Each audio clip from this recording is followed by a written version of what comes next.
Shalom, frères et sœurs. Alors, ce jour, je bénis le Seigneur qui, encore une fois de plus, nous donne la force, qui, encore une fois de plus, nous donne la santé, l'amour et la joie. Alors, ce jour, je veux lever ma voix vers lui pour lui rendre toute la gloire, pour lui rendre toute l'élévation et tout le bonheur. Lui dire merci pour ce que nous sommes, lui dire merci pour la vie que nous avons. Alors je bénis le Seigneur pour toi mon frère, je bénis le Seigneur pour toi ma soeur. Alors nous sommes aujourd'hui vendredi, à lieu et place de notre intercession, nous allons aujourd'hui parler de quelque chose de très important qui mine notre société, notre famille et notre vie chrétienne. Alors ce jour nous allons parler de famille et malédiction. Voilà, nous allons chercher à comprendre comment est-ce que la malédiction nous atteint, la malédiction de nos ancêtres, la malédiction de nos parents, nous-mêmes notre propre malédiction, comment est-ce que ça agit sur nos petits-enfants. Voilà, nous allons parler un peu de ces genres de choses. Parce que avant de passer à la délivrance, à la conversion, il faut que nous sachions de quoi nous souffrons. On ne peut pas traiter un malade sans connaître le mal qui le fatigue. Donc c'est pourquoi nous allons un peu parler de la famille et la malédiction. Alors sur ce, nous allons déjà faire un temps de silence et tu vas fermer les yeux légèrement. Tu vas fermer les yeux légèrement. Et pendant que tu fermes tes yeux, tu vas simplement dire au Seigneur de t'accorder la connaissance, de t'accorder la révélation, de t'accorder la grâce de la délivrance.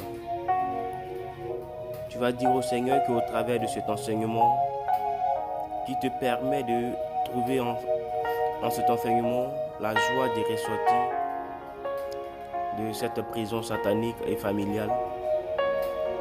Tu vas maintenant simplement laisser ton cœur parler au Seigneur.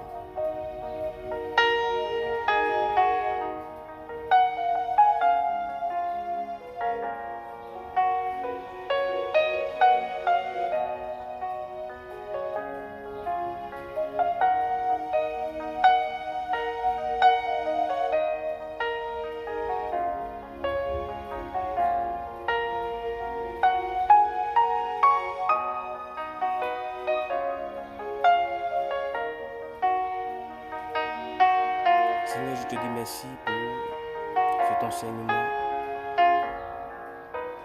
Seigneur, je prie qu'au travers de cet enseignement, des âmes soient touchées et délivrées. Je prie qu'au travers de cet enseignement, Seigneur, des personnes soient visitées. Et que, Seigneur, la vérité qui leur a été cachée leur soit révélée au travers de cet enseignement. Seigneur, tu as dit en Osée chapitre 4, verset 6, que mon peuple périt par faute de connaissance. Alors je prie, Seigneur, au travers de cet enseignement, que la connaissance, Seigneur, vienne jusqu'à tes enfants. Vienne jusqu'à tes enfants maintenant, cette connaissance, Jésus.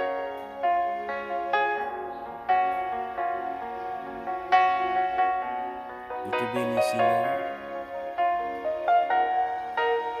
car le Saint-Esprit se mettra à l'œuvre pour dévoiler la manifestation du diable, la manifestation de Lucifer, la manifestation des sorciers, la manifestation de tous ces esprits démoniaques.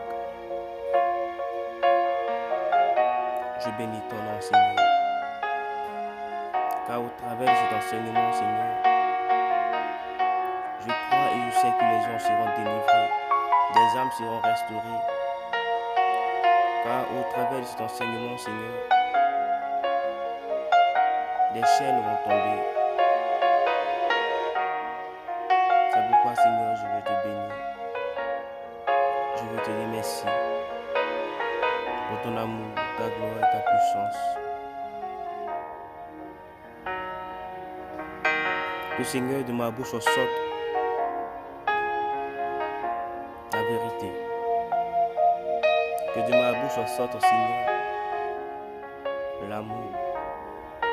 Et que de ma bouche sorte ta parole, Seigneur, qui tranchera, Seigneur,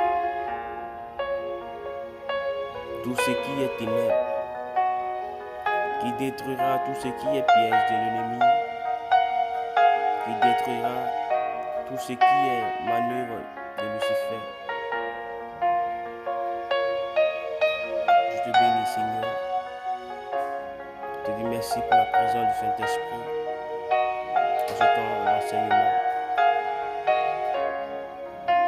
Béni sois-tu, Jésus. Que la gloire te revienne, Seigneur, notre Dieu. Je veux te dire merci, Jésus-Christ. Je veux bénir ton nom, Seigneur.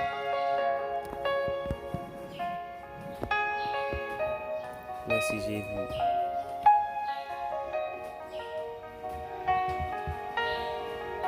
Alors tu vas déjà bénir le Seigneur. Tu vas dire merci maintenant, rester connecté. Parce qu'au travers de cette prière, Dieu t'a déjà béni.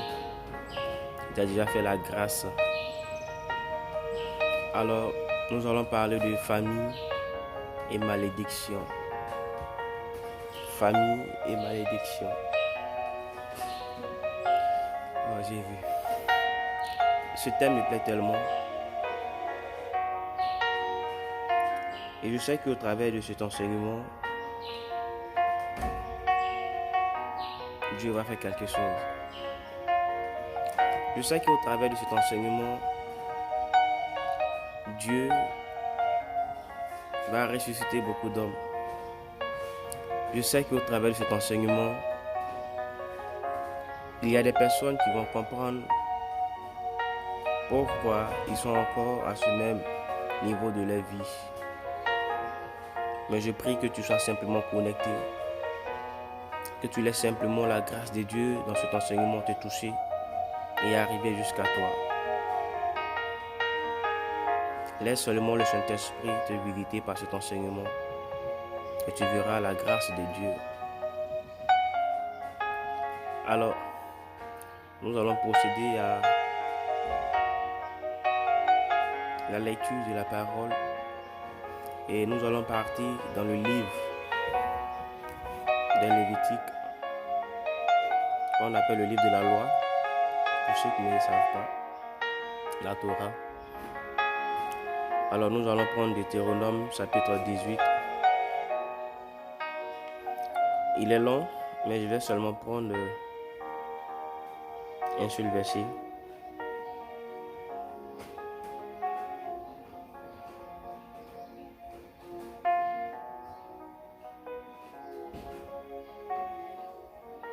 Deutéronome chapitre 18,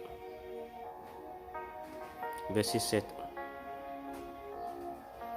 Alors je tiens à rappeler que c'est la première partie. Nous allons parler de ça en deux parties. Mais la première partie c'est aujourd'hui.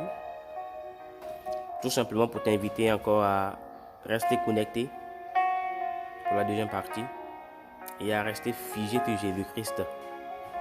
Voilà. Alors Deutéronome chapitre 18, verset 7. Je lis la parole de Dieu.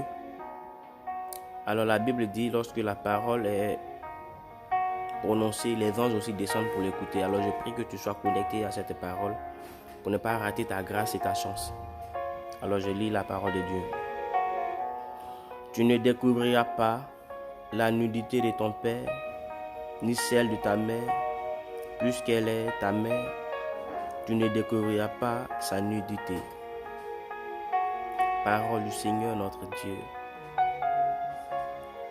Alléluia. Voici ce que le livre du Deutéronome dit. Voici ce que le livre du Deutéronome dit. Alors vous allez me demander peut-être, ou bien vous-même vous poser la question de savoir quel est le lien entre la malédiction familiale et ce test-là. Alors tout simplement pour vous amener à comprendre quelque chose. Dans de nombreux cas, des démons qui ont oppressé une personne ou une famille dans le passé font tout pour essayer de continuer à les oppresser dans le présent. Est-ce que je comprends? Des démons qui ont oppressé une personne ou une famille dans le passé font tout leur possible pour oppresser cette même personne ou cette famille dans le présent. Alléluia. Alors, il y a beaucoup de chrétiens qui ont la poisse. Ils entreprennent des choses et cela une fois, deux fois, trois fois et rien ne marche. D'autres semblent être attirés littéralement par le malheur. Est-ce que je comprends? Plein de chrétiens ont la poisse. Ils sentent qu'ils ont la poisse. Ils vont entreprendre des choses à 3 fois, à 2 fois, à 4 fois, à 5 fois et rien ne marche. Et parfois, il semble que, ou si vous ressentez que vous êtes attiré littéralement par le malheur. Parce que ce que tu fais, ça ne marche pas. Or, ton voisin, il fait la même chose, ça marche. Quelqu'un peut te conseiller quelque chose, ça va marcher. Mais, quand tu vas entreprendre la chose, ça ne marchera pas. Il y a pour d'autres personnes, il n'y a pas moyen de se marier. Leur accès au bonheur est stoppé. Pour d'autres, pas moyen d'avoir des enfants. Et encore d'autres, même c'est la pauvreté chronique et la maladie chronique. Tous ces points, tous ces éléments que vous voyez, le livre de Deutéronome l'a dit. Deutéronome chapitre 28. C'est-à-dire que tu es chrétien, tu entreprends, rien ne marche. Tu es chrétien mais tu n'as pas le moyen de te marier. L'accès au bonheur pour toi est stoppé par quelque chose. Même l'enfantement, il n'y a pas de moyen. Il est bloqué par quelque chose.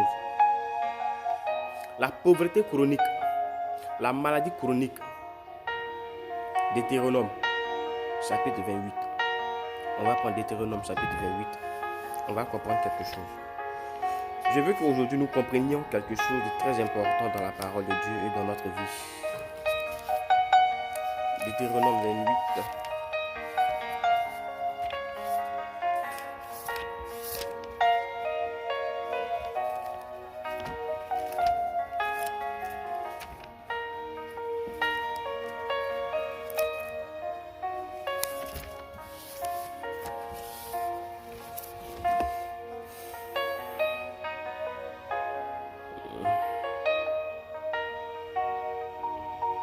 Deutéronome 28.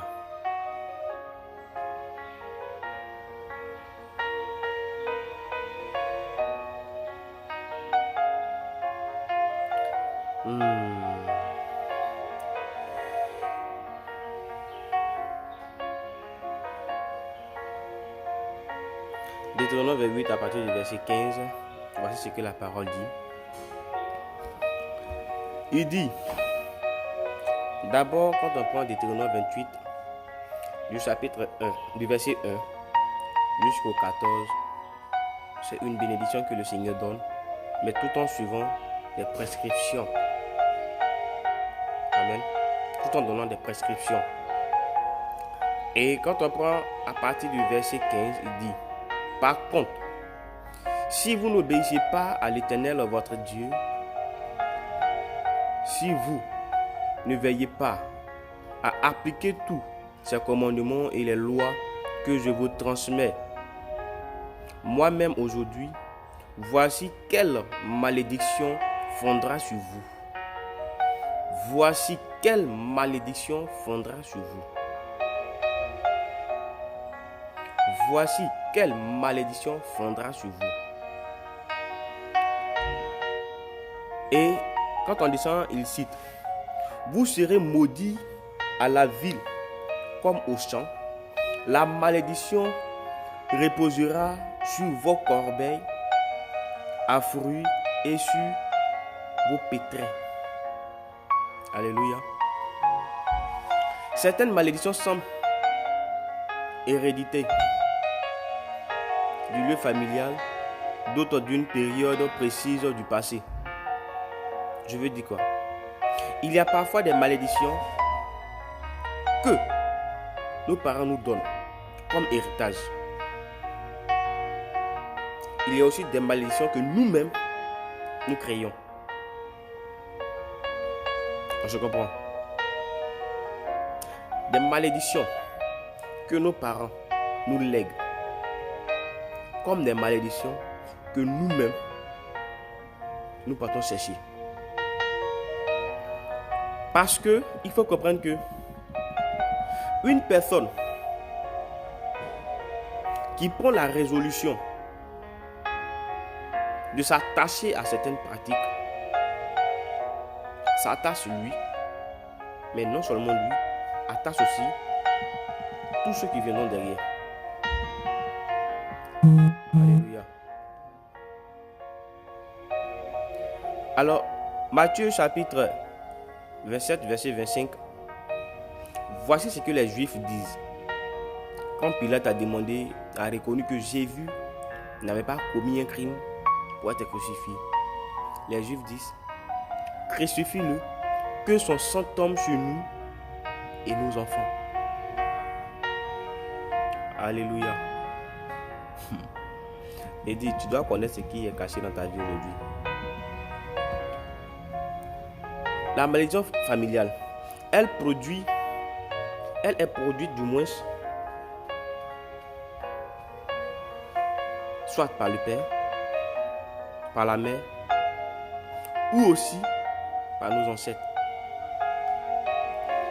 Les familles chrétiennes dans lesquelles naît un enfant normal, on se rend compte que dans la famille, il y a déjà eu des cas de dégénérance, la malédiction familiale. Tu peux naître dans une famille, même des familles chrétiennes, qui ont déjà dans le passé,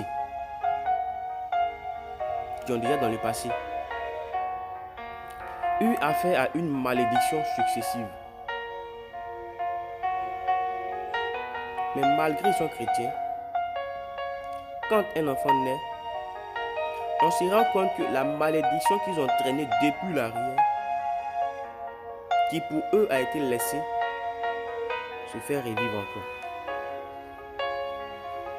La Bible, dans le livre de la Genèse, nous parle de Cham, le fils de Noé, qui a vu son père nu. Alors, au lieu de le revêtir, est parti publier la nudité de son père. Et regardez ce qui s'est passé. À cause du fait qu'il a vu la nudité de son père, Cham a pris la malédiction. Et non seulement lui, mais ses enfants aussi ont pris la malédiction. Un de ses fils, qu'on appelle Canaan, qui est aujourd'hui le pays de Canaan, est un pays maudit. Je comprends. Là, à côté, se trouve Sodome et Gomorrhe, qui aujourd'hui vivent dans quoi? La perversité, dans l'homosexualité, Sodome et Gomorrhe. Tout ça à cause de qui? À cause des Cham. Ils sont maintenant attirés par les hommes et non par la femme. Nous avons lu Lévitique chapitre 18, verset 7. Tu n'as pas le droit de voir la nudité de ton père ni de ta mère. C'est une malédiction. Alors, lorsque tu verras la nudité de ton père ou de ta mère, dis-toi que automatiquement, la malédiction que tu vas recevoir n'est pas seulement pour toi, mais c'est une malédiction qui tombera aussi sur tes enfants. Eux-mêmes, plusieurs générations vont bénéficier de cette malédiction. Alléluia. Je voudrais que quelqu'un comprenne quelque chose. Tes parents ont dû adorer des eaux, des forêts, je ne sais pas. Et dans leur adoration, ils ont dû prononcer des paroles tout en disant que nous faisons une alliance avec le génie pour nous, nos enfants, les générations à venir, jusqu'à la 20e génération. Alors, je vais simplement te dire que lorsque cette parole est déjà scellée et que la 20e génération n'est pas encore arrivée, que tu te retrouves toujours dans la génération, alors tu es condamné. Si cette malédiction était quoi? La pauvreté. Durant toute ta vie, tu ne vas vivre que de pauvreté en pauvreté. Si dans ta famille, c'est l'enfantement qui a été sacrifié, alors tu ne pourras pas enfanter. Et même tes enfants ne pourront pas enfanter tant que cette malédiction durera. Alléluia.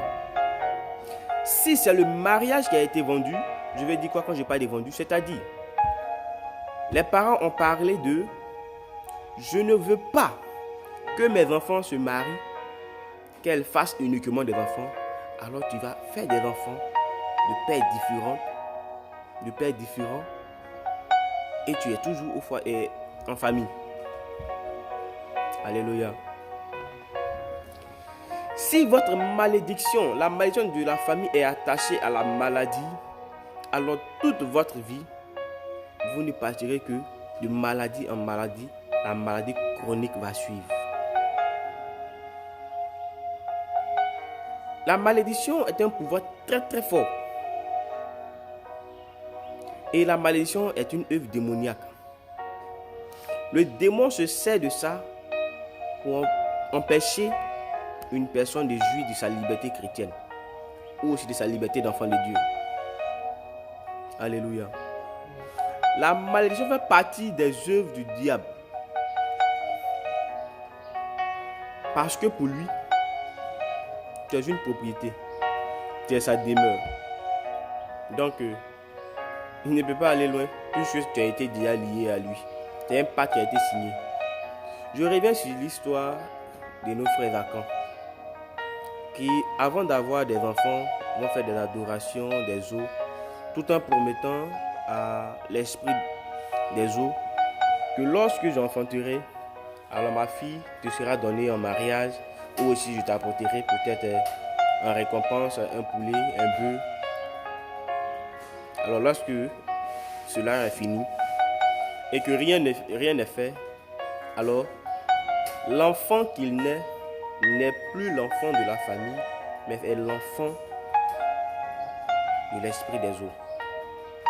Alors toute la vie de l'enfant sera dédiée à l'esprit des eaux. Alléluia. Si l'enfant est consacré au Dieu de la forêt, alors toute la vie de l'enfant sera consacrée à l'esprit de la forêt. Parce que l'enfant n'appartient pas à la famille. C'est une histoire réelle et vraie. Aujourd'hui, il y a des personnes qui portent des noms des esprits.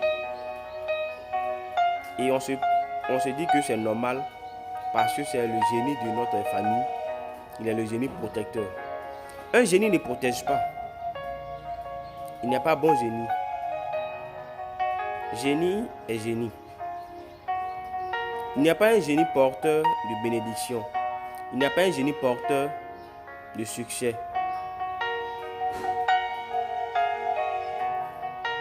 Un génie est là pour toujours faire du mal à un enfant de Dieu, à une personne.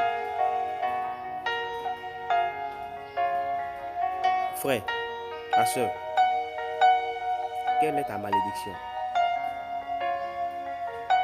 Est-ce le mariage qui te manque? Pose-toi la question. Il y a des familles où les enfants sont livrés seulement que à la pédophilie, à l'homosexualité, à la masturbation. En comprenant quelque chose, ces enfants n'ont pas été à la base de ça, mais leur ancêtre a dû voir la malédiction, a dû voir la nudité de leur père ou de leur mère. Tu ne peux pas s'aimer du riz et récolter le maïs. Tu sèmes la malédiction, tu récoltes la malédiction. Le seul principe pour détruire cette malédiction, c'est de l'identifier, la présenter au Seigneur, briser son autel, avoir le courage et la certitude de quitter cette malédiction. Mais tant que tu vas te plaire dans cette malédiction, et tant que tu ne connaîtras pas les vérités et les fondements de ta famille, tu ne pourras pas quitter cette malédiction. Quand je dis plaire, je veux dire quoi? Il y a des personnes qui sont liées à la fornication. Et pour eux, c'est un plaisir sexuel, c'est un plaisir humain, et donc ils préfèrent ça. C'est pourquoi j'ai dit plaire. Il y a des personnes qui trouvent leur joie en ça. Mais par contre, il y a des personnes qui ne trouvent pas la joie dans cette malédiction. Lot a perdu sa femme. Il avait 2 enfants. Les 2 filles. Et Lot est en train de vieillir. La fille aînée dit à sa soeur cadet, notre père est en train de vieillir et il n'y a pas d'homme dans la région où nous sommes. Alors, couchons avec nos pères pour lui donner des descendants. Alors, la soeur aînée a couché avec son père et a donné un enfant. Et l'enfant qu'elle a donné le nom de Moab, qui est aujourd'hui le pays des Moabites. Et sa soeur cadet a donné aussi un enfant, les Amoriens. Alors pourquoi cela?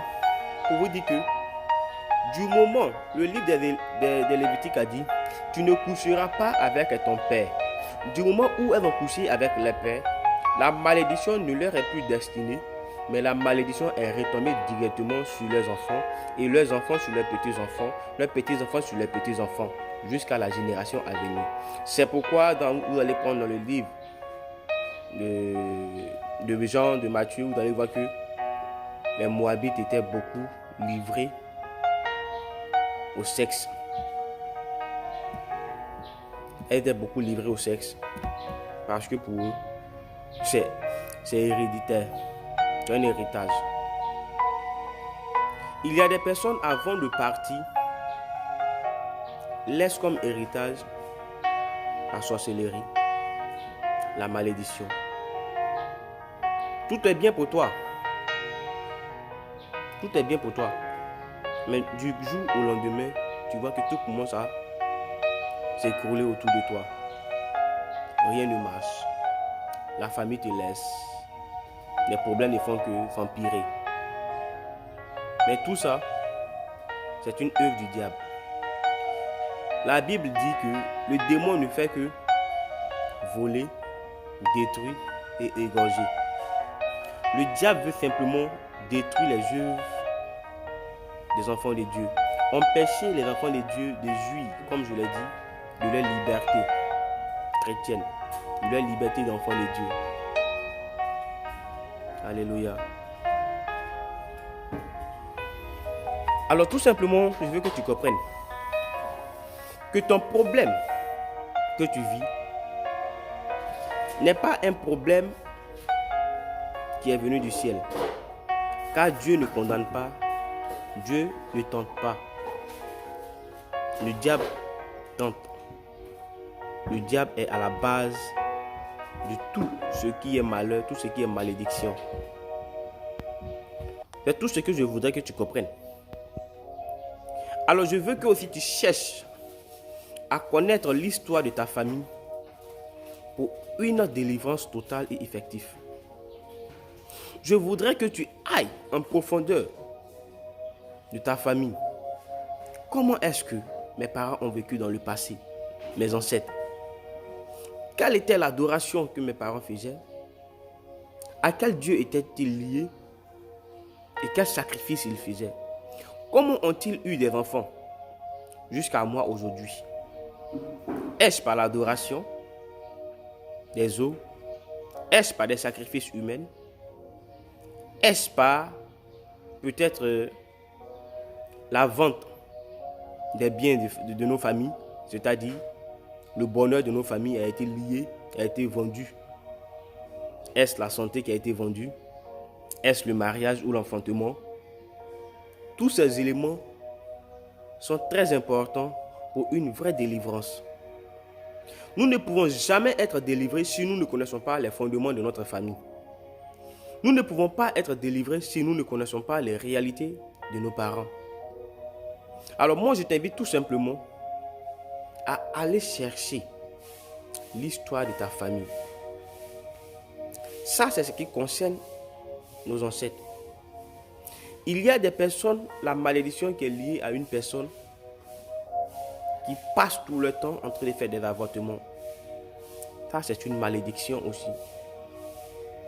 Parce que tu verses le sang d'un innocent, alors Dieu aussi t'accorde ce qui est écrit dans le livre de Deutéronome 28 à partir du verset 15. Alléluia. Si ta malédiction persiste et dure encore, pose-toi la question. Est-ce ma famille ou est-ce un péché que j'ai fait dans le passé? Pour pouvoir comprendre réellement l'origine de ta malédiction, l'origine de ton échec, l'origine de ta pauvreté, l'origine de ton célibat, l'origine de ta stérilité et l'origine aussi de tes blocages financiers. Parce que parfois on a l'impression que c'est les sorciers seuls qui agissent. Non, le sorcier n'agit pas seul. Ou aussi le sorcier n'est pas forcément à l'origine de tout ce qui nous arrive. Parfois notre propre main est à l'intérieur de ce qui nous arrive.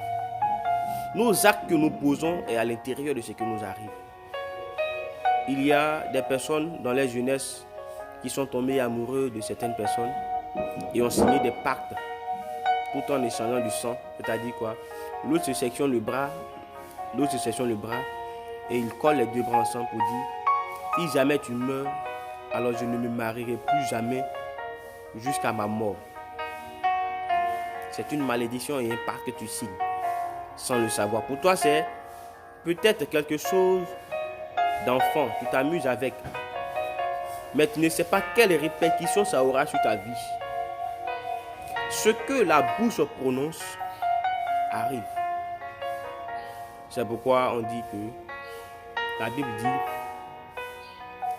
ne prononce jamais la malédiction sur quelqu'un. Ce que vous aurez à lier sur la terre sera lié dans le ciel.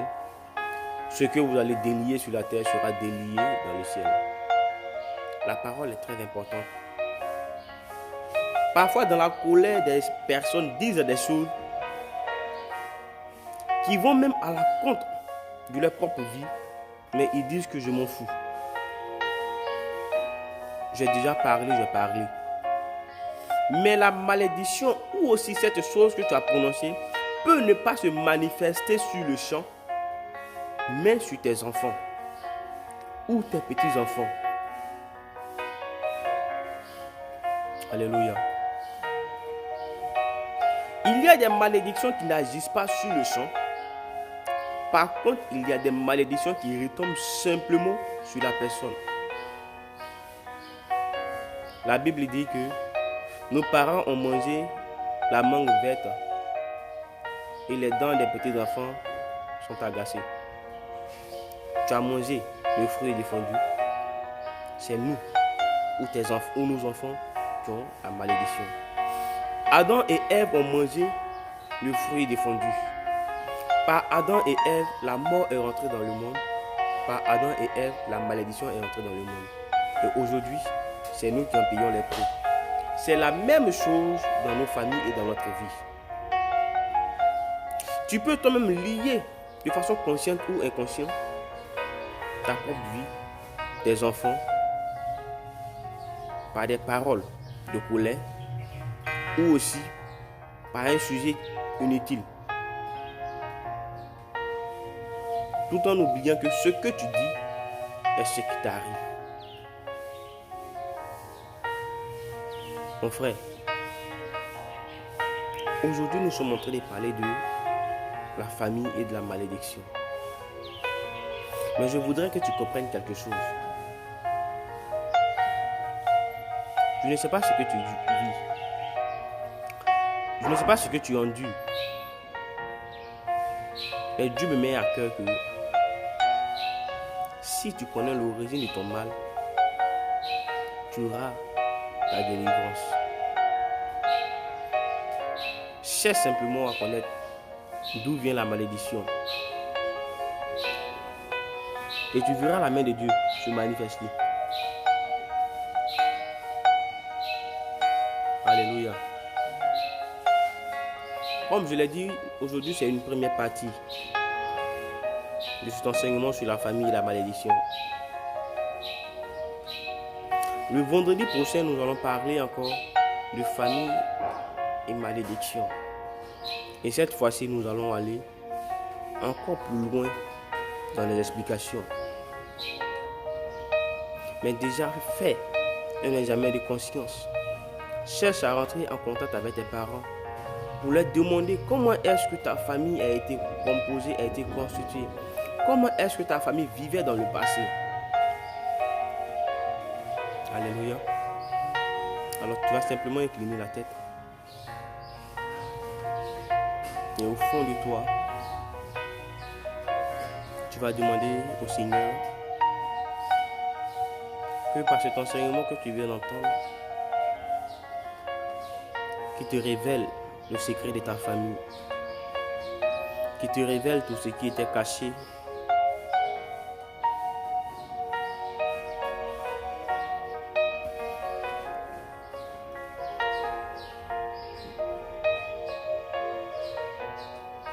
que les fondements de ta famille soient vus maintenant.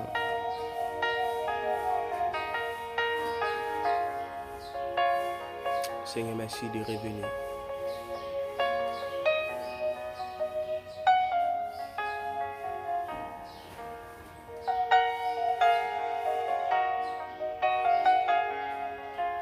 Merci Seigneur.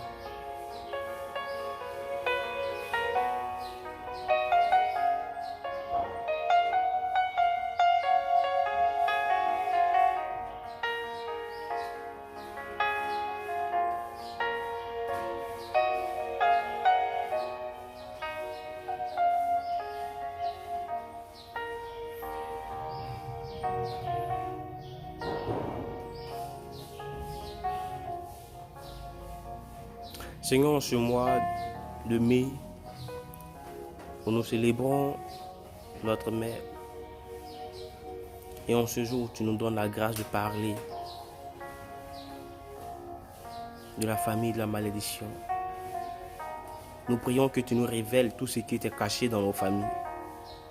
Que toute malédiction familiale, Seigneur, qui nous oppresse encore, Éternel, soit révélée au grand jour. Nous prions que, Seigneur, tout ce qui était bâti dans l'ombre, pour pouvoir, Seigneur, détruire nos familles, nos vies, soit maintenant, Seigneur, révélé. Père, nous prions que maintenant, ton nom se manifeste dans notre vie. Que le sang de ton Fils Jésus-Christ vienne mettre sur le soleil tout ce qui était caché. Qu'il vienne révéler maintenant tout ce que l'ennemi avait caché au fond de nous. Merci Seigneur pour ta puissance. Merci pour ta grâce. Amen. Alors je tiens déjà à vous dire merci pour ce temps que vous prenez pour participer à l'enseignement. Que Dieu vous bénisse, qu'il bénisse vos activités, qu'il rend fertile tout ce que vous allez entreprendre, tout ce que vous allez toucher et tout ce que vous allez faire. Que la prospérité, la bonté, la joie et l'amour soient à votre partage. Que la bénédiction de l'Éternel demeure toujours sur vous, sur vos enfants, et jusqu'à la 30e génération. Que Dieu, dans toute sa puissance et dans toute sa bonté, vous accorde le désir de votre cœur. Et quand ce mois de mai, où ce mois est dédié à notre maman, la Vierge Marie, que par son intercession, elle vous accorde la grâce de l'Immaculée, la grâce de vivre en paix et de marcher dans l'amour. Que Dieu nous bénisse abondamment. Que Dieu bénisse aussi toutes nos familles et nos activités. Amen.